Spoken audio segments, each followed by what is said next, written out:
Hello guys, good morning. आत्ता वाजलेलं आहे सकाळचे 7. आता मी आर्या बेपोचा टिफिन बनवायला घेते आहे. सकाळी सकाळी थोड्या चिमण्यांची चिवचिव.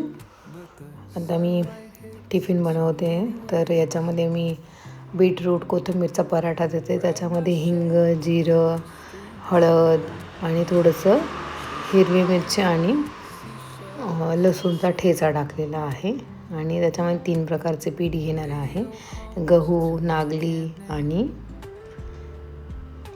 डाळीचं पीठ, हे 3 पीठ घेतलेले आहे मी त्याच्यामध्ये. आणि हे आता चांगलं पाणी टाकून मिक्स करून घेणार.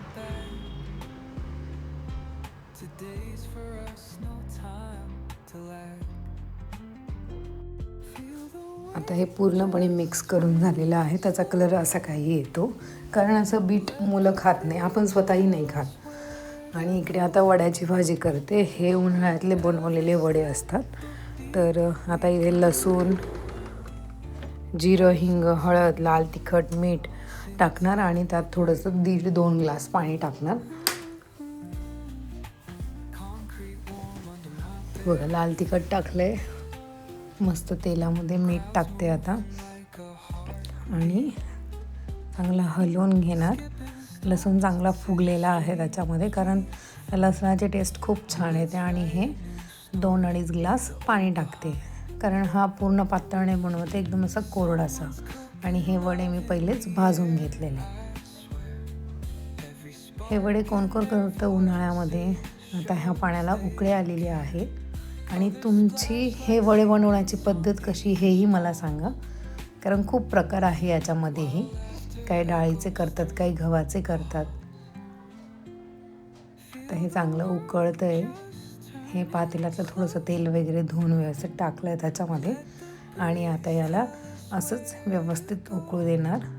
तोपर्यंत इकडे बेबू, आर्या त्यांचं आवरतं आहे. आणि इकडे बघा, आम्ही उठताच आमच्या गाडीमध्ये बसलेलो.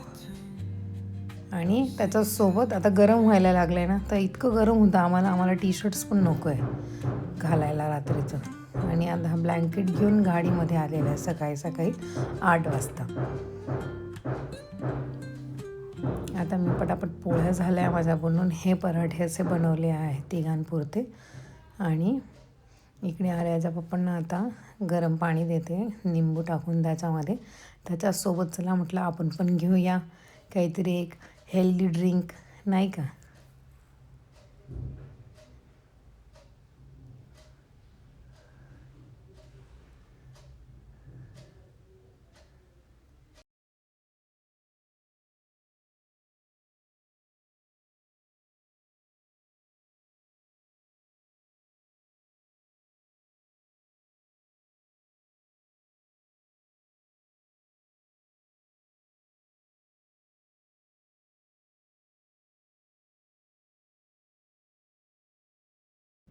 हे आता आर्याच्या पप्पांना देऊन येते. त्यांना देऊन आल्यावर मीही घेते.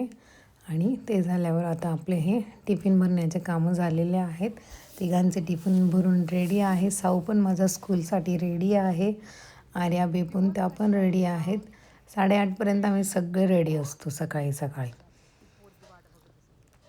आता बेबून आणि माझी स्कूलला निघताना टिफिन, पोनी, स्कूल बॅग अगदी व्यवस्थित आणि प्रिपेअर होऊन चालली आहे स्कूलमध्ये. आणि आर्या पुढे गेलेली आहे, कारण आर्याला असं वाटतं बस निघून गेली तर काय करायचं. एक तर आईला पण गाडी चालवता येत नाही आहे, त्याच्यामुळे मग ती पटकन पुढे जाऊन उभी राहते. आता इकडे आमचा पण बसचा यायचा टाईम झाला आहे, त्याच्यामुळे पटापट गाडीमध्ये घेताना बाहेर त्याला बोलली राहू दे, मी घेईन नंतर. नाही, माझ्या समोरच घरात घे म्हणे. मग म्हटलं चल कर हेल्प. मला केली ती हेल्प, कारण गाडी त्याची आहे ना, आणि काळजी त्यालाच असणार जास्त. आणली फायनली गाडी घरामध्ये. आणि ती आणली ती व्यवस्थित तिथेच लावायची, कारण चार्जिंग पॉईंट तिथेच खाली आहे ना, त्याच्यामुळे ती तिथे प्रॉपर लावल्याच गेली. बाई अरे राहू दे म्हटलं, मी करून येईल. नाही, मी करून देतो म्हणे, थांब 2 मिनटं, तू चांगले नाही लावणार म्हणे.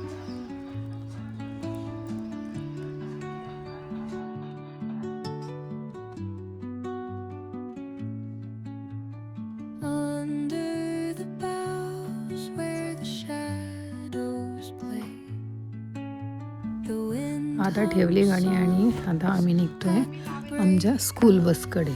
त्याला घरी आता मी सोडून आली. आता हे ब्लॅकबेरी की रसबेरी कोणते म्हणतात ते मला नाही माहिती, आमच्याकडे तुती म्हणतात त्याला. तर हे आमच्या मळ्यामध्ये खूप आलेले आहे, आईंनी घरी पाठवले. ते इतके सुंदर लागतात ना, एकदम काळेभोर झालेले तर खूपच छान लागतात. आता मीही निघालेली आहे आर्या बेबूच्या स्कूलमध्ये फीस भरायची मला. तर मीही फटाफट रेडी झाली कारण बरंच लांब जायचं आहे. Hello guys, good morning. आता वाजलेले आहेत 11. पण बाहेर इतकं ऊन आहे, असं वाटतं 2-3 वाजलेले आहेत. गुड आफ्टरनून झालेलं आहे, तसं नाही आहे. ऊन खूप जबरदस्त वाढलेलं आहे. तर मी आता निघाली आहे. आज मी ऑफिसला नाही जाते, तर मी जाते आहे आर्या बेबूच्या स्कूलमध्ये त्यांच्या फीज भरण्यासाठी. तर आपण स्कूलला तर जाऊयाच, पण स्कूलच्या शेजारीच स्वामींचं मंदिर आहे. तर आपण तिथेही स्वामींना भेट द्यायला जाऊया, दर्शनाला जाऊया. चला तर मग माझ्यासोबत स्वामींच्या दर्शनाला. ओके बाय, भेटूया स्वामींच्या मंदिरामध्ये. आता इथे आलेली आहे मी, स्वामींच्या मंदिराच्या बाहेरच आहे. पण दुपारचे 12:30 वाजलेले आहेत, तर स्वामींचं मंदिर बंद आहे. हे आता संध्याकाळीच उघडेल. येईल मी एक दिवस पण इथे दर्शनाला आणि तुम्हा सगळ्यांनाही माझ्यासोबत घेऊन येईल. खूप छान वाटतं मंदिरामध्ये गेल्यानंतर. इकडे सटाण्यामध्ये साई मंदिर आहे, कृष्ण मंदिर आहे, स्वामी मंदिर आहेत, खूप सारे मंदिर आहेत. पण कोणत्याही मंदिरात जा, वाईब्स एकच असते, ती म्हणजे एकदम पॉझिटिव्ह वाईब. त्याच्यामुळे काही नाही, मी नेक्स्ट टाईम तुम्हाला नक्की घेऊन येईल मंदिरामध्ये आणि स्वामींच्या दर्शनालाही. कारण मी खूप दिवसांनी इकडे आलेली. जसं गाडी चालवणं बंद झालं तसं ह्या गोष्टींसाठी फिरणंच बंद झालं माझं, मंदिरात जाणं, देवदर्शन वगैरे. पण येईल मी, नक्की येईल. आता मी घरी आलेली आहे. 1:30-2 वाजता आर्या बेबू येऊनच जातात स्कूलमधनं. तर इकडे आर्याचे पप्पा पण बसलेले आहे आणि कोणता व्हिडिओ बघताय हे तुम्हालाही लक्षात आलेलं असेल. मी आता नाव तर काही घेत नाही त्यांचं, कारण बघण्यातच समजतं ना. आणि इकडे बाहेर आता मावशी आणि आणि साऊ आणि गार्गी खेळत आहे. गार्गी ही उमा मावशींची नात आहे. आर्या बेबूसोबत तर फारच जमतं तिचं, आणि तिचं थोडंसं आज पायालाही लागून गेलं. खेळता खेळता सांगत होती नका पळू रे इकडे तिकडे, पण कसलं मुलं ऐकतात का? नाही ऐकत. TV बघायची, TV चालू जायची, बाहेर पण खेळायचं.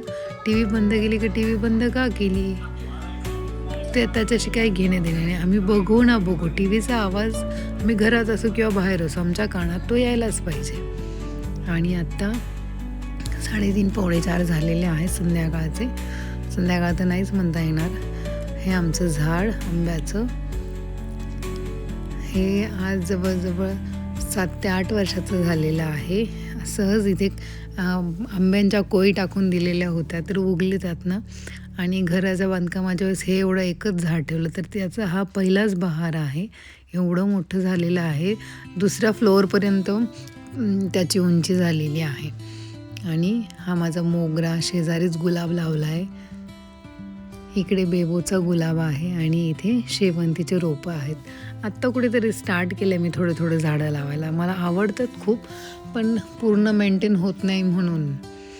आणि इकडे आर्या आणि बेबो क्लासवरनं आल्या आहे. आता आर्या चहा बनवते, उमा मावशी आमच्या पोळ्या बनवत आहे. आणि इकडे आमचं खेळायचं काम चाललेलं आहे. TV, आमचं खेळणं.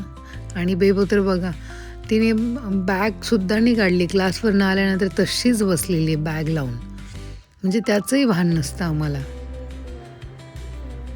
आणि आता इकडे आमचे साऊ महाराज संध्याकाळचा होमवर्क करताना रीडिंग करून बोलतोय बघा तो. सॉरी, रीडिंग करून रायटिंग करतोय. आता रायटिंग झाल्यानंतर आम्ही झोपणार. चला तर मग भेटूया आपण माझ्या नेक्स्ट ब्लॉगमध्ये. माझा व्हिडिओ आवडल्यास लाईक करा, शेअर करा, भरभरून कमेंट्स करा आणि माझ्या चॅनलला सबस्क्राईब करा. ओके, तर मग भेटूया next day, new blog. 80. Bye bye, good night.